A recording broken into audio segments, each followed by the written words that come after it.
So I have the privilege of introducing our keynote speaker who really needs no introduction, which is probably why they asked me to do it.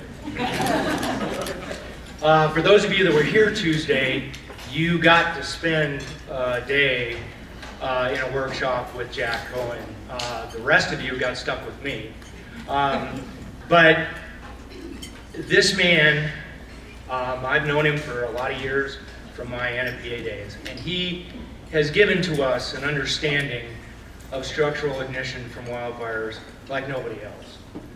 He designed and developed the concept of the home ignition zone. He has changed how we approach the problem from one of wildland fire management to one of managing structural ignition. And that changes our whole approach, or it should, from policy level on down. And so it's been a pleasure to have known Jack over the years. He is not a stranger to Fort Collins. Did his, I think, your master's degree here, and which is from CSU, which is why I wore my CU shirt. But I just want you to understand who you got in the room here. That there is no science that has been more profound, more impactful to all of us than the work that Jack Cohen has done. And so many of you that know me have heard me extol the gospel according to Jack, right? Well, hang on, because we're about to start the revival. Ladies and gentlemen, Dr. Jack Cohen.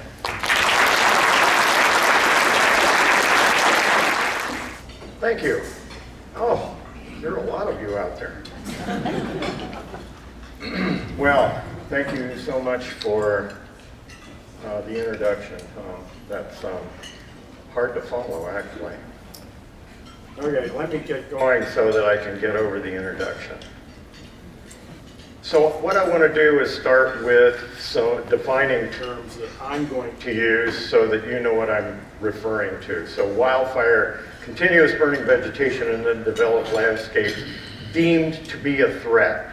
So I'm differentiating between wildland fire that we might manage or desire or whatever. Okay, extreme wildfire is wildfires having a range of spread rates and intensities in all fuel types. So I'm not looking at extreme wildfire based on intensity and big flames. I'm not talking about the big emotive kinds of fires. I'm talking about any of these fires for any reason that overwhelm fire suppression and control. So it doesn't matter whether it's in grass and light shrubs or continuous conifers. So wildland-urban fire is wildfire exposing potentially initiating community ignitions. Urban fire is community fire spread principally determined by burning structures in high-density developments. So this is leading into the idea that the wildfire does not have a direct and strong relationship to the destruction of houses. Let me do something here. Okay.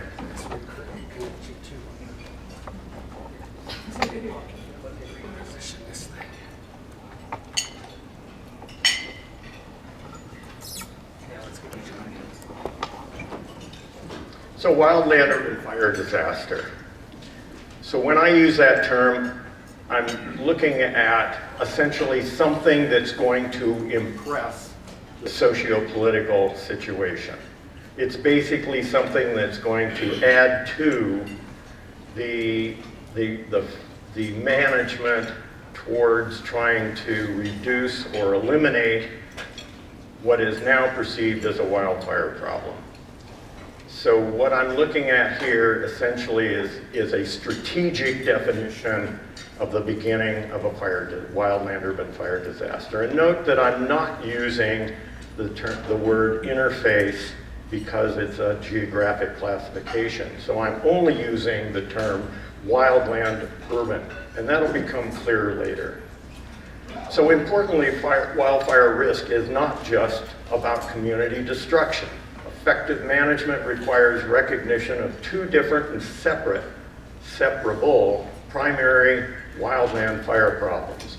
Restoring and sustaining fire is an essential fire-adapted ecosystem factor. That is wildfire resilient landscapes. Wildland fire there is a natural disturbance. And risk of disastrous community destruction during extreme wildfires, fire-adapted communities, is wildland fire as a hazard. So let's take a look at natural disturbance.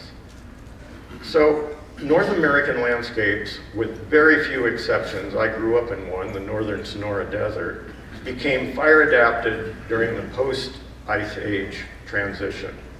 Landscapes developed with fire primarily ignited by humans and also lightning when the climate and vegetation was emerging from melting ice sheets and ice caps 10 to 20,000 years ago, depending on what region you're looking at. So North American first peoples became indigenous peoples because they became part of the ecosystem. They were the primary source of fire as a natural selection mechanism that developed and maintained fire-adapted landscapes. So let's visualize for a moment that we're going from ice sheets 2 miles thick, just 60 miles north of where I live now in Missoula, Montana, to no ice sheets in about 8,000 years. And Missoula was 1,000 feet underwater about 24 times, which means none of the vegetation that's there now was there then. And it all came in, whether you're in Montana or whether you're in Arizona. It all changed with people here. So indigenous people lit wildland fires to benefit their existence. They were fire lighters, not firefighters. So historically and currently, most fire weather conditions are not severe. And all you have to do is reference the National Fire Danger Rating System climatology. That wasn't me. So for thousands of years, wildland fires mostly spread during less than persistent severe fire conditions, resulting in a landscape mosaic of fire-adapted ecosystems in various post-disturbance stages. And by the way, the photo on the left is post-Columbian, not 10,000 years ago, right? No horses. So several hundred years of largely eliminating Native American burning practices, along with European settlement, agriculture, and urban land use, has greatly reduced and changed wildland fire occurrence for all fire regimes, low and high intensity. And over a century of roughly 96 to 98% wildfire suppression success in the western US, in particular, I'm focusing there, has largely eliminated wildland fire as an essential ecological factor, sustaining fire-adapted landscapes in all fire regimes. So wildfire suppression success has only postponed wildfire occurrence to the 2% of wildfires that occur during severe weather and fuel conditions when suppression fails.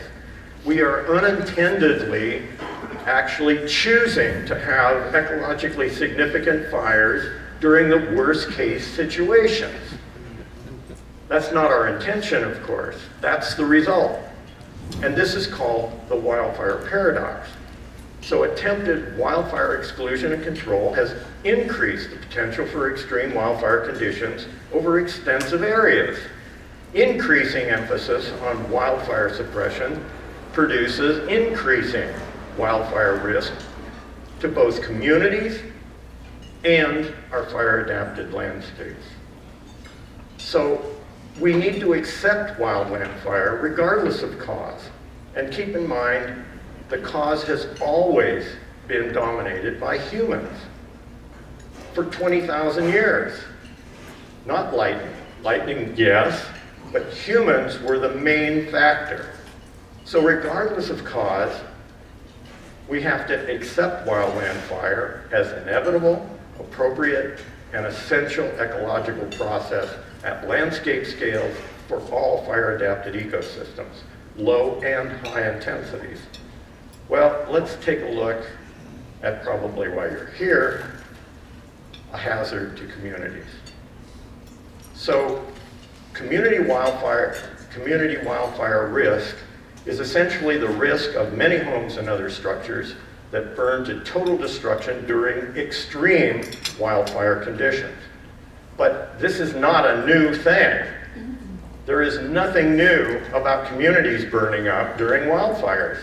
So if we look at the beginning of the Great Barbecue in the Light States, 1871, this is the same day as the Great Chicago Fire, there were over 1,500 fatalities and over 1 million acres within perimeter, and 17 towns disappeared because they had wood chip sawdust roads, sidewalks, boardwalks, and wood construction, and burning of the slash all summer long, so the smoke completely sustained them as a welcoming kind of environment until the big winds blew in October.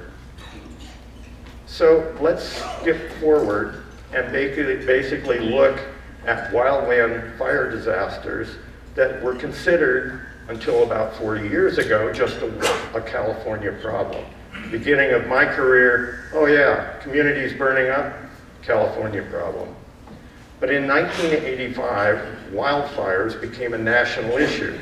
1,400 destroyed homes in Florida, North Carolina, and California motivated the creation of the National Wildland-Urban Interface Initiative with federal, state, and local agencies.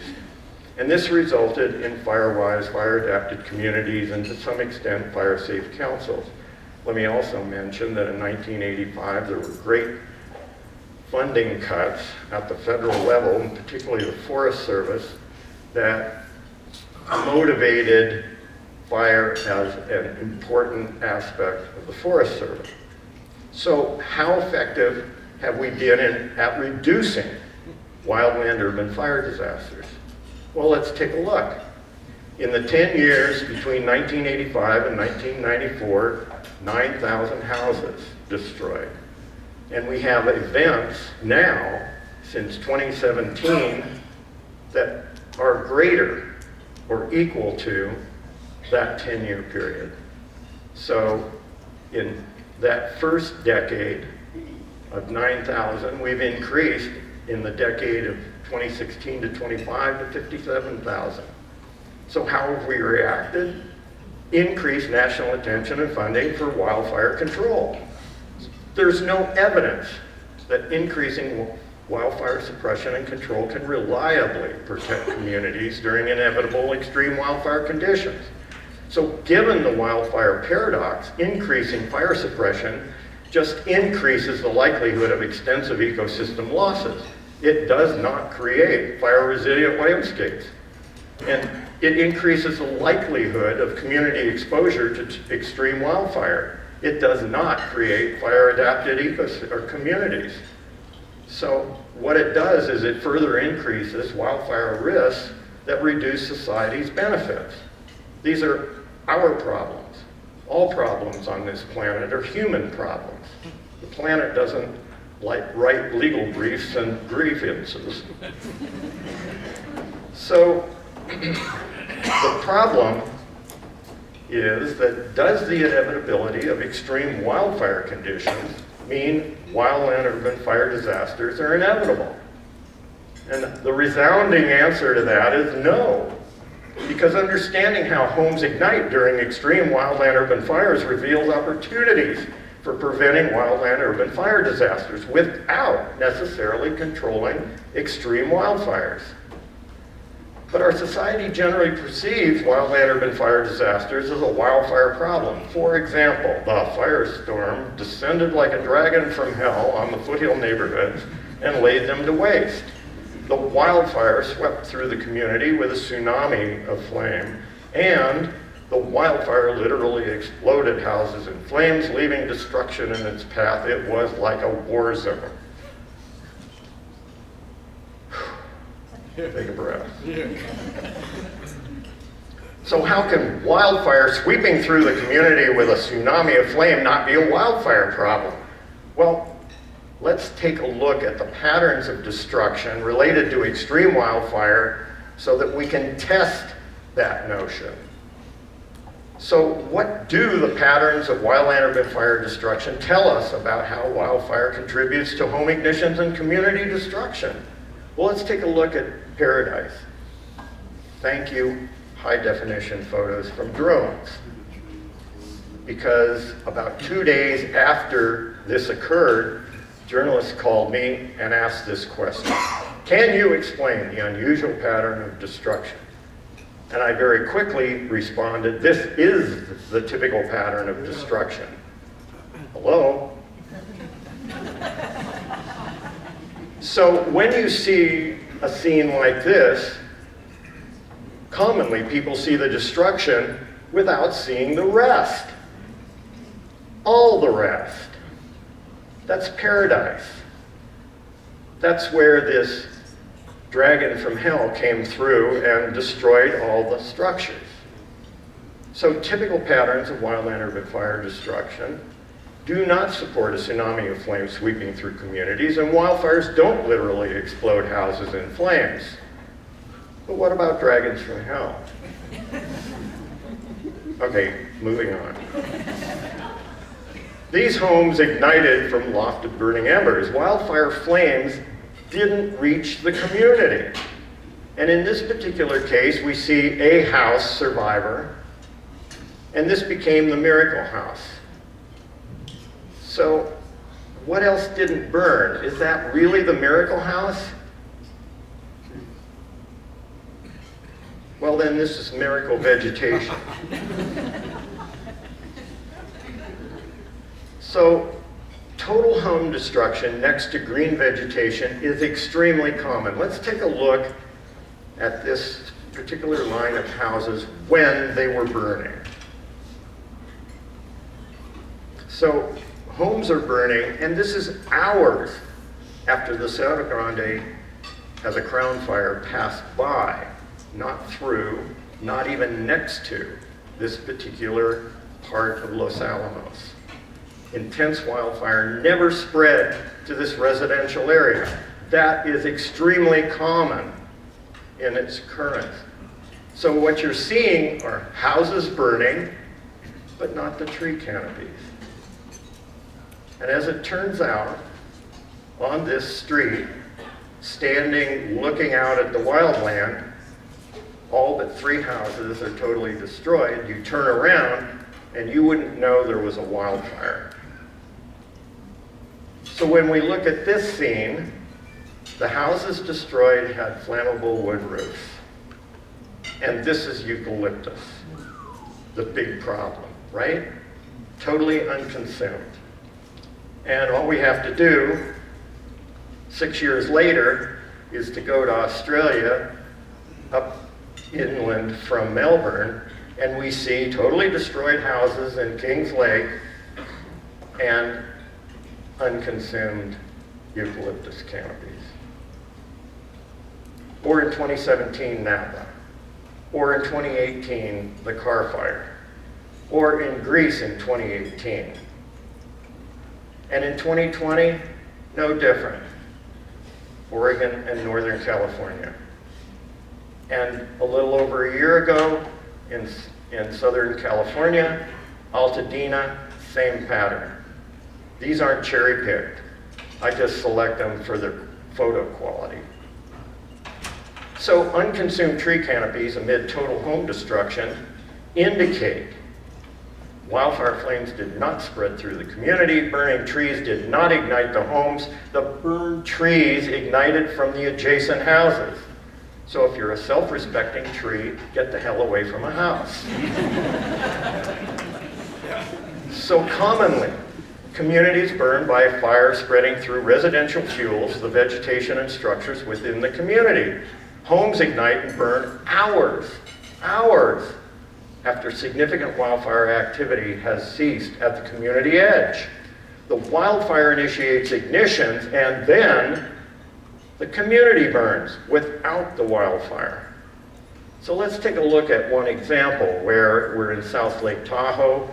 The intense crown fire is burning down Angora Creek at about 2:30 when it passed by this part of the community, and a flank fire off the side of lower intensity burns through a fuel treatment. Gets to the first 5 houses on the wildland side, and then between 3:30 and 5, the rest of the community burns. So we take a look, same year, and this is the 3rd Oktoberfest that a whole bunch of us and retirees attended again. And so now the wildfire, this is in Southern California in the San Bernardino Mountains. The wildfire from an electric fault reaches the community at about 9:30 to 10 in the morning, and roughly 2.5 hours later, at this photo time, we see houses that take about 40 minutes once flame involved to be a debris pile, a glowing debris pile. And what we see are houses completing their combustion with houses destroyed and unconsumed tree canopies. So same position, we're just turning in the helicopter, and we look inland about a half a mile, and we see where there are other structures burning. Let's take a closer look, and when we see that, basically there's a ring of burning structures with structures unconsumed at this point inside. And if we look closely in the yellow circles, ovals, we can just begin to see those houses becoming flame involved. And at the end, they were all destroyed in this scene. So where was the fire department? Well, Southern California can consume 1.2 million gallons of water and still be overwhelmed and not be able to protect. There were more houses burning than the initial attack of structure protection. They were totally overwhelmed. Wildfire does not spread through the community like a tsunami of flame, leaving total destruction in its wake. Extreme wildfires initiate community ignitions, and burning homes primarily continue fire spread with continuous high-density community development without the wildfire, and that makes this an urban fire disaster. So what I'm showing you are not individual homes on separate plots long distances away from one another, because, for example, in 2000, when I was on the complexes in southwestern Montana and Idaho, there were only 73 houses destroyed in 3 complexes on the order of 600,000 acres. So local conditions determine structure ignitions.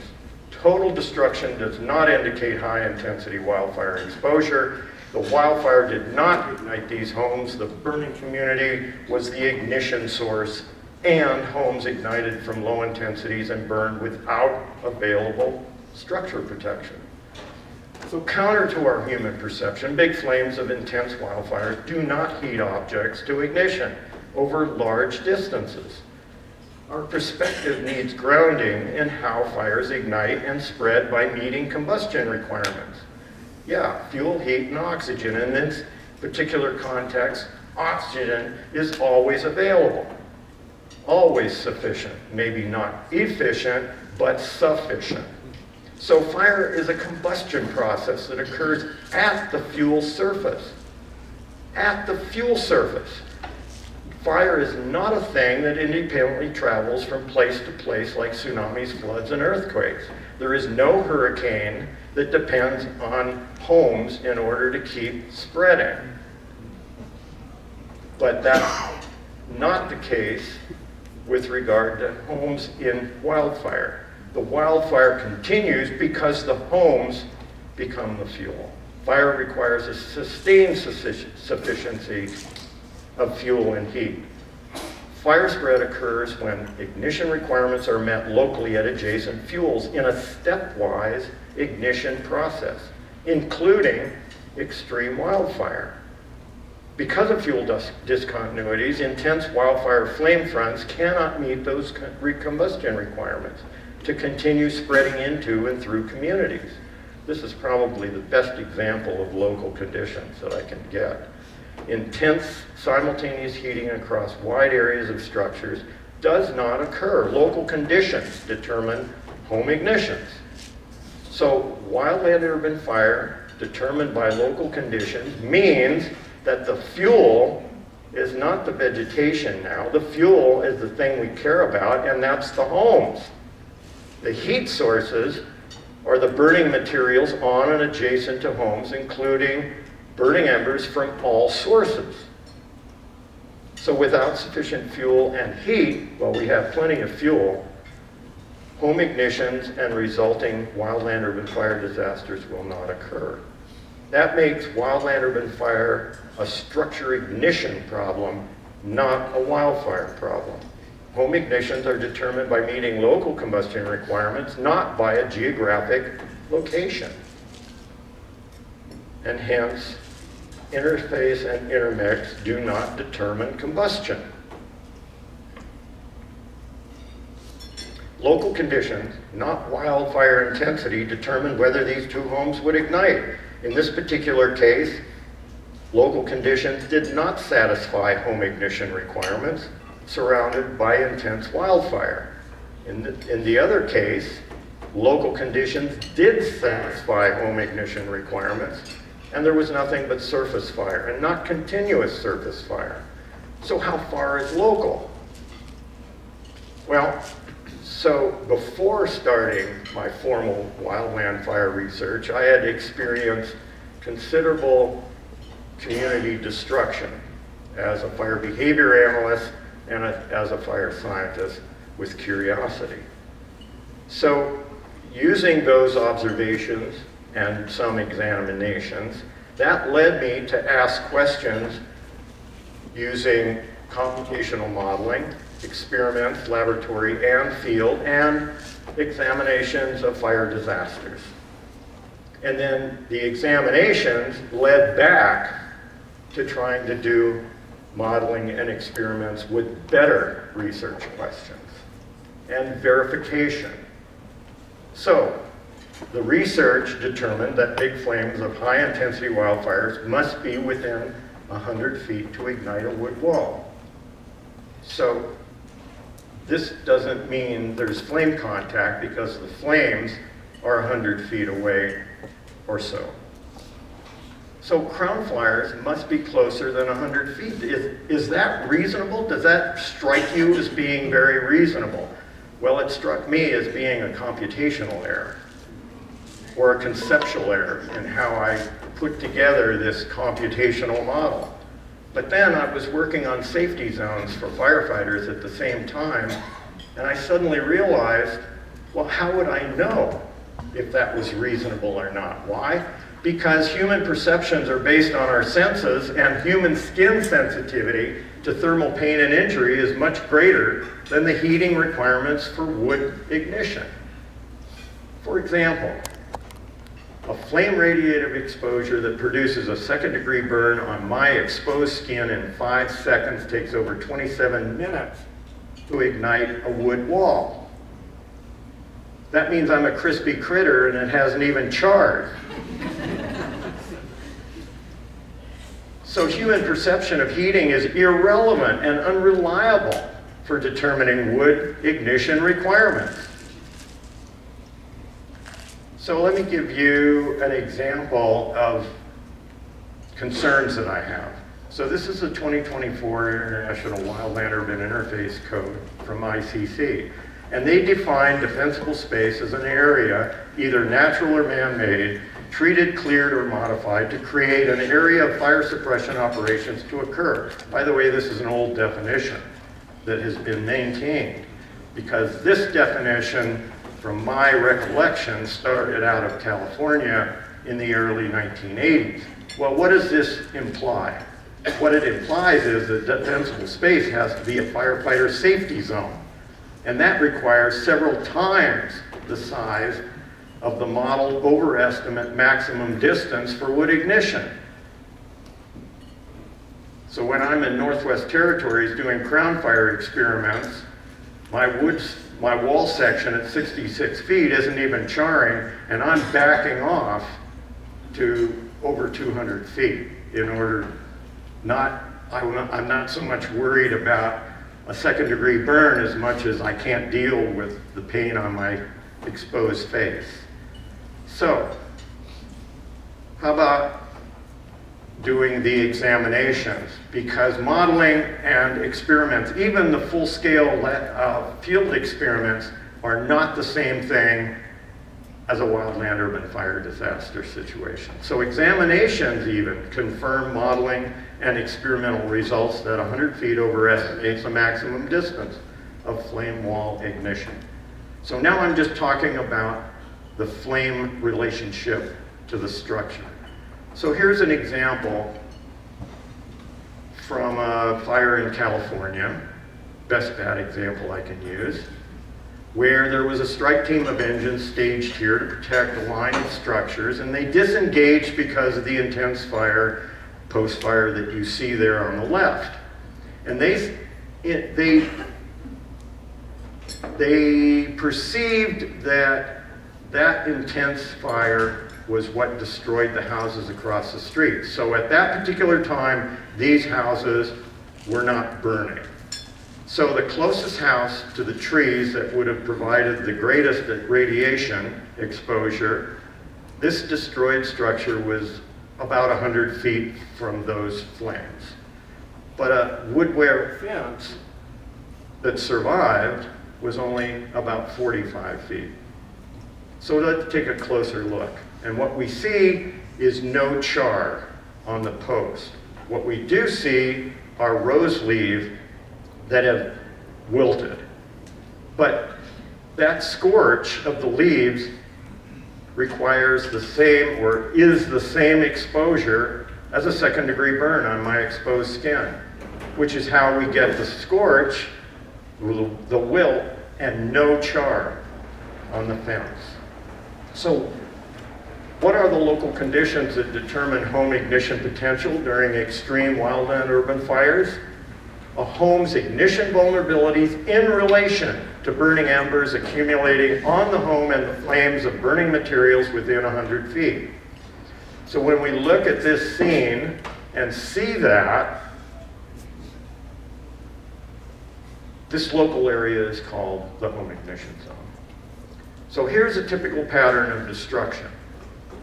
Ground fire comes in from the right in our scene, and yes, indeed, it met the requirements for combustion, and including all of the structures that were in that canopy. But on the left side, it didn't meet, well, at least in the canopy, across about a 40-foot gap. Does that mean that fuel brakes work? Well, there was total home destruction for another 3 blocks without wildfire spread to the community, and structure ignitions were occurring before the crown fire ever got to the first perimeter road. That's a redundancy, perimeter road. So what's going on here? Well, duh, burning embers, right? So let's take a closer look at burning embers as a principal mechanism of ignition. So burning embers are inevitable during extreme wildfires. I'm showing you a worst case, but it can also be grass and light shrubs, just not quite as far. But burning embers from extreme wildfires come from beyond the home ignition zone. How does that relate to the 100 feet? Well, because regardless of the wildfire lofting distance, burning embers only generate ignitions when they land and accumulate on the house. And this problem is about ignition, not burning embers. Burning embers are a mechanism, but they aren't effective in igniting anything unless they are accumulating on your structure. For home ignitions, that's within the home ignition zone.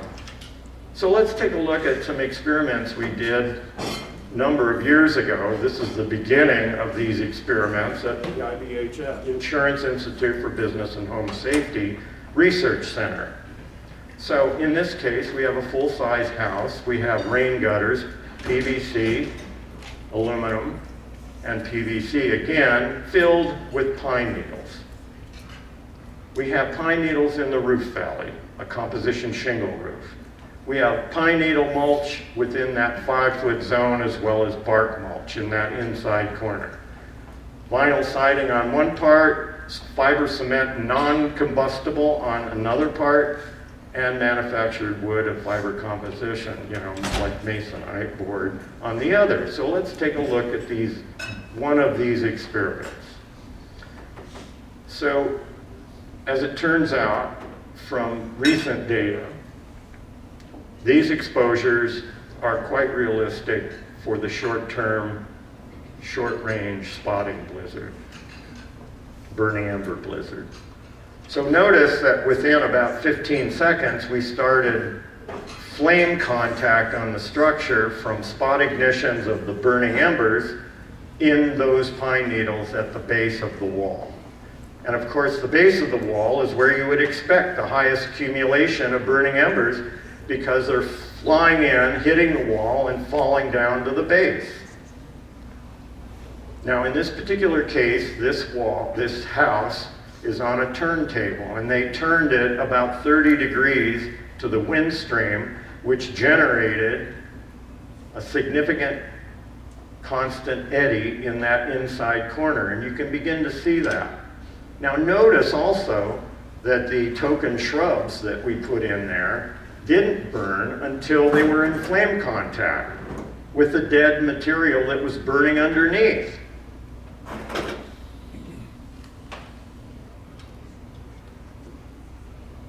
And the PVC gutters fail and fall off. So now we only have partial flame on the eave line, but now it's burning at the base.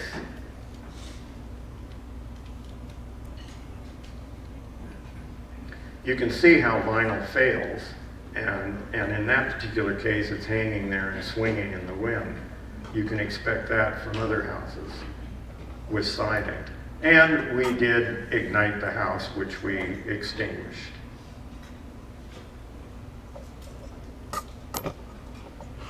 So let's take a look at residential fuels that are burning adjacent to vegetation and sources of embers that continue community fire spread after wildfire influences cease. So let's take a look at the end of the 2003 Cedar Fire in San Diego County, where we've got 2 houses burning, lofting burning embers out of the burning houses. Now, with this level of cast, these houses have penetrated. The fire has penetrated through the roof and is intensifying its consumption rate. And you can see the size of the embers as it's hitting particularly the tender tank, where they're splitting up and falling to the ground. So, this is an example of an ignition-resistant HIZ. Community wildfire risk can be reduced independently from wildfires. We can separate communities from wildfire. So let's take a look at the organization and dimensions of this thing called the home ignition zone. That is, a home in relation to its immediate surroundings within 100 feet. So we can see what I call the no combustion zone, not necessarily the non-combustible zone. Those two terms are very different. No combustion means you're not igniting anything from burning embers, and that means you don't have flames that are contacting either the house or anything else that's in that zone. And then zone 1 and 2. So first attention needs to be the home and flammable attachments related to burning embers and combustion within 5 feet of combustible building materials. And then a close second to your attention is no burning materials in zone 1, 5 to 30 feet from the home that could produce flame contact of the home and or long durations. And lastly, we're looking at beyond 30 feet out to 100 feet where we don't want any high intensity burning. Now notice that that also includes not burning up the trees that you value so highly, the trees and shrubs that you value so highly around the house. So it's not just about the house, it's also about preserving the vegetation you care about. So this home survived extreme wildfire with an ignition-resistant HIZ without wildfire control. So ignition-resistant HIZs eliminate home ignitions from flames within the HIZ, that is within 100 feet, and reduces burning ember ignitions with building materials and design.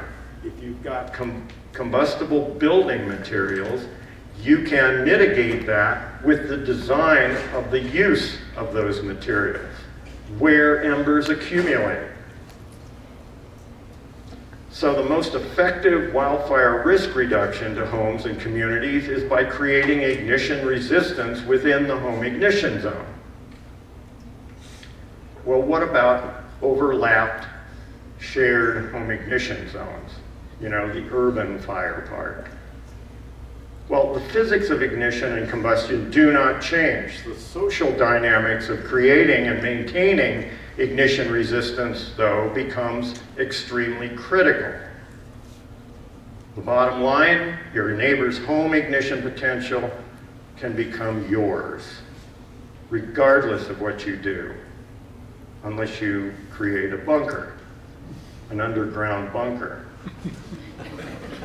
By the way, I worked with Corps of Engineers at the Bluegrass Arsenal in Kentucky. And of course, these arsenals, if you've ever seen one, are all bunkers that are earth burned with steel doors and steel vents. That's an example of a house where your neighbor won't affect you. High-density residential development greatly increases the potential for disastrous urban fire of conflagration. So initial HIZ ignitions resulting in home ignition is one part of the ignition resistance. But then, in high-density, close neighboring homes burning as a source of ignition in overlapping HIZs then become a second that you don't control, a second ignition. But it's all an ignition potential problem, not fire spread. Fire spread is the result of our ignition vulnerabilities. Uncontrollable extreme wildfire initiates numerous simultaneous ignitions in high-density communities. The community continues to burn without further wildfire influence from structure-to-structure ignitions and community-generated burning embers, an urban conflagration. High-density development requires community ignition resistance and community structure-to-structure flame ignition resistance to prevent that urban conflagration. Community ignition and fire spread resistance, however, is not fireproof.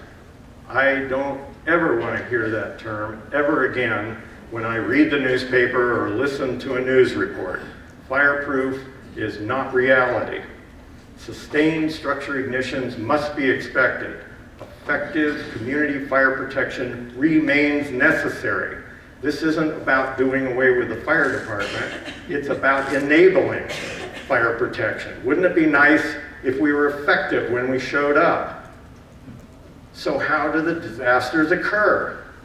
So let's start with severe fire conditions, which, given an ignition, produces extreme wildland fire. Now remember what I defined extreme wildfire as: rapid fire spread and high intensity regardless of the fuel. So wildfire suppression is overwhelmed, unreliable, to think that fire suppression is going to stop this problem. So given a community exposure that is of vulnerable community, we get simultaneous structure ignitions that overwhelm structure fire protection. Many homes go absolutely unattended. They free burn to destruction, creating the disaster. So wildland-urban fire disasters have only occurred during extreme wildfire conditions when wildfire suppression was ineffective and structure fire protection was overwhelmed. So how do we attempt to prevent wildland-urban fire disasters? Yep. As a wildfire control problem, the approach that has failed to prevent wildland-urban fire disasters. So let's go back and look at the sequence: extreme wildfire. And extreme wildfire conditions overwhelm suppression and control, whether it's an intense crown fire with high growth rates and continuous conifer forests, or, this is Woolsey fire, grass and light shrubs from intense surface fire, rapid flame spread, and growth rates. This is about 1 minute in this scene after the initial spot fires. So we've got wildfire suppression totally overwhelmed. But if houses don't ignite and burn, then we don't have overwhelmed structure protection, community protection, we don't have free burning houses, and we don't have total destruction and disaster. An ignition-resistant home is not fireproof. Again, most ignitions are indeed illuminated, but importantly, ignition resistance enables effective fire protection for sustained structure ignitions that do occur. So let's take a look at a summary. Extreme wildfires are inevitable. Wildland-urban fire disasters only occur during extreme wildfires when wildfire suppression and control fails.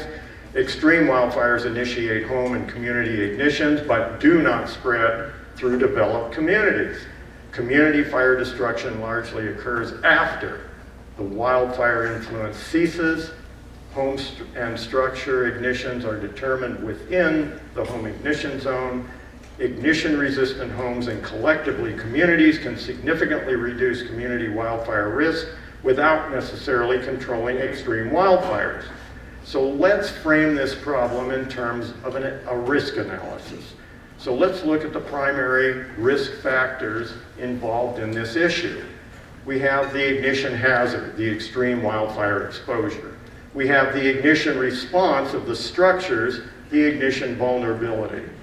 And we have ignition intervention as the third principal risk factor, the structure protection capability. And that produces the community wildfire risk. Well, so how do we then reduce community wildfire risk? Well, what about ignition hazard? Controlling extreme wildfire is unreliable to eliminate the exposure to the community. And ignition response, community ignition and urban fire spread resistance can eliminate most ignitions. However, high-level community ignition and urban fire spread resistance enables effective fire protection, and that reduces wildfire risk. Now, let me say this. Community wildfire risk is a structure ignition problem. But what I want to do is to address the fire protection issue. Indeed, ignition resistance enables community ignition. Community ignition resistance does enable community fire protection. However, effective community fire protection requires tactics appropriate for numerous simultaneous small sustained home ignitions across a community area. That's the context of this fire issue. If we don't match that context, then we fail. So wildland-urban fire protection context requires numerous small, highly mobile firefighter units, widely distributed with smaller amounts of water. This is not a fire inundation issue, which is the typical structure fire response. If the structure is highly involved in fire, under the extreme conditions, it's triaged, gone. And attempted exposure protection will fail under those extreme conditions because of the reduced fire protection effectiveness. Just basically, you can't deliver water in a 70-mile-an-hour wind. To find and extinguish community-wide home ignitions, we have urban engines to provide a backup rather than a half a mile of staged engine strike teams. So, in summary, wildland-urban fire disasters most effectively are defined as a home and structure ignition problem, not a wildfire control problem. An effective approach for preventing wildland-urban fire disasters is to create ignition-resistant home ignition zones and collectively ignition and urban fire spread resistant communities. Wildland fuel treatments do not reliably prevent extreme wildfires from spreading to communities. The greatest fuel treatment effect on fire behavior, ignition and fire behavior, is within the fuel treatment. Everybody in wildland fire knows that when they do a fuel treatment, it's to do something in there that gives them a chance to do something out there. In this particular case, the most effective treatment is within the community. HIZ ignition potential involves a home's ignition vulnerabilities in relation to burning ember exposures from all sources and burning materials within 100 feet. This relation addresses ignition-resistant performance. Sufficient home ignition resistance requires mitigation to home ignition vulnerabilities in combination with mitigations of worst-case flame and burning ember exposures within the HIZ. So let's take a look at an example of removing vegetation that might reduce wildfire intensity. But the result? Well, we have a resilient forest to this fire and a destroyed structure. So we don't know how this cabin ignited explicitly. However, what wasn't done to reduce the HIZ ignition risk? Well, basically we have a stack of firewood under the porch, a stack of firewood next to the porch. We have continuous, although mowed, we have continuous cured grass all the way up to contact the structure. So the mitigation of the cabin and the adjacent ignition factors would be very important. A fuel treatment appropriate for fire-resilient landscapes does not reliably create an ignition-resistant HIZ. And let me emphasize that when we do that ignition resistance in the HIZ, it is a very small location compared to the wildland. And many of the mitigations we do are permanent with maintenance, like materials and design. So a sufficiently ignition-resistant HIZ can physically separate a home and collectively a community from wildland fire required for restoring and sustaining fire-adapted landscapes. So these homes survive without wildfire control. Wildland-urban fire disasters can most effectively and practically be prevented by creating ignition and urban fire spread resistant communities. So we've got two separable wildland fire problems. Community ignition and urban fire spread resistance most effectively creates fire adapted communities. But eliminating the wildfire paradox by restoring and maintaining appropriate ecological wildland fire in all fire adapted regimes most effectively creates fire-resilient landscapes. But ironically and profoundly important is that reducing wildfire suppression to avoid the wildfire paradox and restore wildland fires and appropriate natural disturbance in fire-adapted landscapes will require ignition and fire spread resistant communities. So basically, this is the invert of what we do. We think we do wildland treatment in order to protect communities, when in fact, in order to do restoration of wildland fires and appropriate ecological process, we have to have ignition-resistant communities. Why? Because we've got, let's say, 300 million acres of fire-adapted ecosystems, and we're not going to restore wildfire as an appropriate ecological process 100 acres at a time in an explicitly controlled, prescribed fire. That means we're going to have, at some point in transition, wildland fires that freely burn during moderate conditions mostly, over weeks at a time. And right now, we aren't there. So making our homes and communities ignition resistant means having wildfires without wildland urban fire disasters. Thank you.